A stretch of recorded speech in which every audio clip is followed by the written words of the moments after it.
ఆంధ్రప్రదేశ్ ప్రభుత్వం వైద్య కళాశాలను పీపీపీ మోడ్లో ప్రైవేటీకరించే విధంగా చేస్తామని చెప్పి ప్రకటించడంతో అప్పటి నుంచి కూడా వివిధ వర్గాల నుంచి పెద్ద ఎత్తున ఆందోళన వ్యక్తమవుతుంది.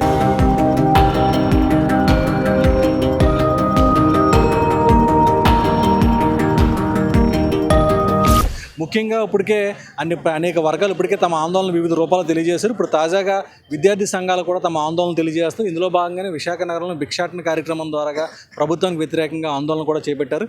చెప్పండి, అసలు ఈ ప్రైవేటు పీపీపీ మోడ్ని ఎందుకు వ్యతిరేకిస్తున్నారు మీరు? అసలు ఈ దీనివల్ల వచ్చే నష్టం ఏంటి? ఈరోజు ప్రభుత్వ మెడికల్ కళాశాలలు ఉంటే మెరిట్ విద్యలు చదువుకుంటారు. కోట్ల రూపాయలు వెచ్చించి చదువుకునే వాళ్ళు కోట్ల రూపాయలు సంపాదించే ఉద్దేశంతోనే ఉంటారు. ప్రభుత్వ మెడికల్ కళాశాల చదువుకుంటే ఆ విద్యార్థులకి పేదల పరిస్థితి తెలిసిద్ది, మానవతా విలువలు పెరుగుతాయి. అదేవిధంగా మెరిట్ విద్యార్థులు, నీట్ రాసి సీట్లు పొందిన విద్యార్థులు పూర్తి స్థాయిలో కింద వర్గాలు, అదేవిధంగా రిజర్వేషన్ కోటా కానివ్వండి, లేదా అగ్రవర్ణాల పేదలు కానివ్వండి, డబ్బులు లేక కష్టపడి చదువుకున్నటువంటి వారే సీట్లు పొంది ప్రభుత్వ మెడికల్ కళాశాల సీట్లు పొందుతారు. ఈరోజు ఏఎస్ఎఫ్గా మేము అడుగుతూ ఉన్నాం. నారా లోకేష్ గారే చెప్పారు, మేమేమి కొత్తగా అడగడం లేదు. నారా లోకేష్ గారే గత ప్రభుత్వం 50% సీట్లు అమ్ముకుంటా ఉంది, జీవో నెంబర్ 107, 108 తెచ్చి 50% కన్వీనర్ కోట, 50% బి కేటగిరీ, సి కేటగిరీ సీట్లు అమ్ముకుంటా ఉంది. మేము వస్తే పూర్తి స్థాయిలో 100% ప్రభుత్వ రంగ కాలేజీ కొనసాగిస్తామని చెప్పారు. రోజు కూడా చెప్తా ఉన్నాం. తన యువగలం పాదయాత్రలో భాగంగా 186వ రోజు ఆగస్టు 16, 2023 సంవత్సరం మంగళగిరి నియోజకవర్గంలోనే హామీ ఇచ్చారు.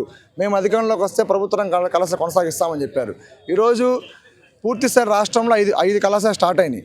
మరో 2 అడ్మిషన్స్కి ప్రారంభంలో ఉన్నాయి. అయినా కూడా ఈ రాష్ట్ర ప్రభుత్వం కావాలని తన సంబంధించిన వ్యక్తులు, కార్పొరేట్ వ్యక్తులకి అప్పచెప్దామని చెప్పని ఈ రాష్ట్రంలో అగ్రవర్ణాల నుండి పేదలు కానివ్వండి, దళితులు కానివ్వండి, మైనార్టీలు కానివ్వండి, బీసీలు కానివ్వండి, డాక్టర్లు చదువుకోవడం ఈ కూటమి ప్రభుత్వానికి ఇష్టం లేదు.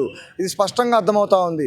50 లక్షలు పెట్టి, 30 లక్షలు పెట్టి ఏ వర్గాలు సీట్లు కొనుక్కుంటారో ఈ రాష్ట్రంలో తెలీదా? కాబట్టి ఖచ్చితంగా తెలియజేస్తూ ఉన్నాం.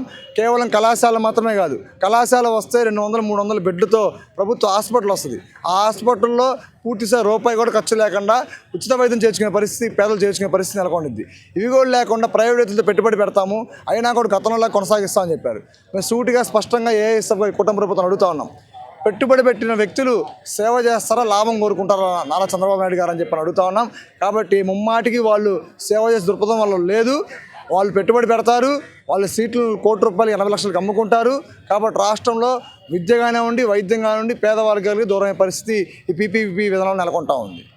ఇప్పటికే గత ప్రభుత్వ హయాంలోని 17 మెడికల్ కాలేజీలు నిర్మించామని చెప్తున్నారు. కానీ ఇప్పుడు కూటమి ప్రభుత్వం అసలు ఏవి కూడా నిర్మాణం జరగలేదంటారు. అసలు ఎవరిని విశ్వసించాలి? ఈరోజు చూసుకుంటే మొన్నటికి మొన్న నారా చంద్రబాబు నాయుడు గారు కలెక్టర్ సమావేశంలో ఒక ప్రస్తావన తీసుకొచ్చారు. దాదాపు ఏడాదికి 10 మెడికల్ కళాశాలని మనం కంటిన్యూ చేయాలంటే గవర్నమెంట్ అండర్లో 1500 కోట్ల డబ్బులు ఖర్చు అవుతుందని చెప్పి చెప్తా ఉన్నారు. గత ప్రభుత్వం 17 మెడికల్ కళాశాలని ప్రవేశపెట్టి ఏదో ఉద్ధరించిందని చెప్పేసి ఆర్భటాలు చెప్తా ఉన్నారు. కేవలం వాళ్ళు 5% నిధులు కేటాయించారని చెప్పేసి చెప్తా ఉన్నారు. ఈరోజు మేము చంద్రబాబు నాయుడు గారిని సూటిగా అడుగుతా ఉన్నాం. వాళ్ళు 5% నిధులు కేటాయించినప్పటికీ 17 మెడికల్ కళాశాలను స్థాపించారు, 5 కళాశాలలు అడ్మిషన్ ప్రారంభించారని చెప్పేసి అడుగుతా ఉన్నాం. మీరు ఏ నిధులు కేటాయించుకోకుండా 10 మెడికల్ కళాశాలను ఏ విధంగా పీపీపీ విధానంలో ప్రైవేట్ వ్యక్తులకి దారదత్తం చేస్తూ ఉంటారని చెప్పేసి ఆల్ ఇండియా స్టూడెంట్ ఫెడరేషన్కి అడుగుతా ఉన్నాం.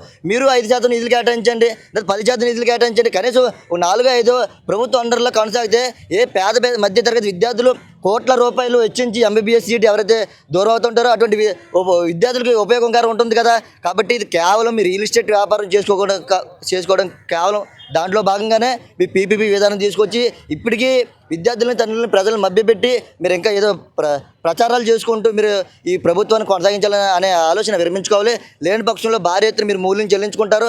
అలాగే ఈరోజు రాష్ట్ర వ్యాప్తంగా 6,400 కోట్ల రీఎంబర్స్మెంట్ స్కాలర్షిప్ బకాయిలు ఉన్నాయి. అవి ఇప్పటి వరకు చూసే పరిస్థితి లేదు. గతంలో ఆల్ ఇండియా స్టూడెంట్ ఫెడరేషన్ రాష్ట్ర వ్యాప్తంగా మేము ఆందోళన చేస్తే మరుసటి రోజు ట్విట్టర్ మంత్రి ఎవరైతే లోకేష్ గారు ఉన్నారో ట్వీట్ చేయడం జరిగింది, మేము 600 కోట్లు రిలీజ్ చేస్తాను. ఇప్పటి వరకు కూడా కనీసం ₹1 కూడా విద్యార్థుల ఖాతాలో పడే పరిస్థితి లేదు. కాబట్టి ఏంటంటే లోకేష్ గారు ట్విట్టర్లకే పరిమితం అవుతా ఉన్నారు తప్ప పూర్తి స్థాయిలో విద్యార్థుల సమస్యలు పరిష్కారం చేసే విధంగా ఆయన ముందడుగేయట్లేదు. ఈ విద్యాశాఖ మంత్రి వాళ్ళు విద్యార్థులు ఒరిగిందేం లేదు. కాబట్టి ఇప్పటికైనా ఆలోచన చేసి రాబోయే రోజుల్లో విద్యార్థుల పక్షాన్ని నిలబడకపోతే భవిష్యత్తులో ఏ శాతం భారీ ఎత్తున ఉద్యమాలు శ్రీకారం చుడతామని తెలియజేస్తా ఉన్నాం. ఏదైతే ఇప్పుడు కూటమి ప్రభుత్వం ఆంధ్రప్రదేశ్లో మెడికల్ కళాశాలని పీపీపీ మోడ్లో ఇస్తామని చెప్తానన్నారో దాన్ని ఇప్పుడు రియల్ ఎస్టేట్ వ్యాపారంగా వీళ్ళు పోలుస్తున్నారు. కనుక ఎట్టి పరిస్థితుల్లో కూడా ఈ విధానాన్ని మేము ఒప్పుకోమని చెప్పి ప్రధానంగా విద్యార్థి సంఘాలన్నీ కూడా ఆందోళన వ్యక్తం చేస్తున్నాయి. అదేవిధంగా ఎన్నికలకు ముందు వాళ్ళు ఇచ్చిన హామీలను కూడా అమలు చేయాలి. ఎందుకంటే ఫీజు రీయింబర్స్మెంట్ దాదాపు 6,000 కోట్ల రూపాయల పైగా ఉంది. వాటిని కూడా తక్షణం విడుదల చేయాలని చెప్పి వీళ్ళంతా కూడా కోరడం జరుగుతుంది. ఇందులో భాగంగానే ఈరోజు వినూత్న రీతిలో ఇక్కడ విశాఖపట్నంలోని నిరసన కూడా తెలియజేయడం జరుగుతుంది.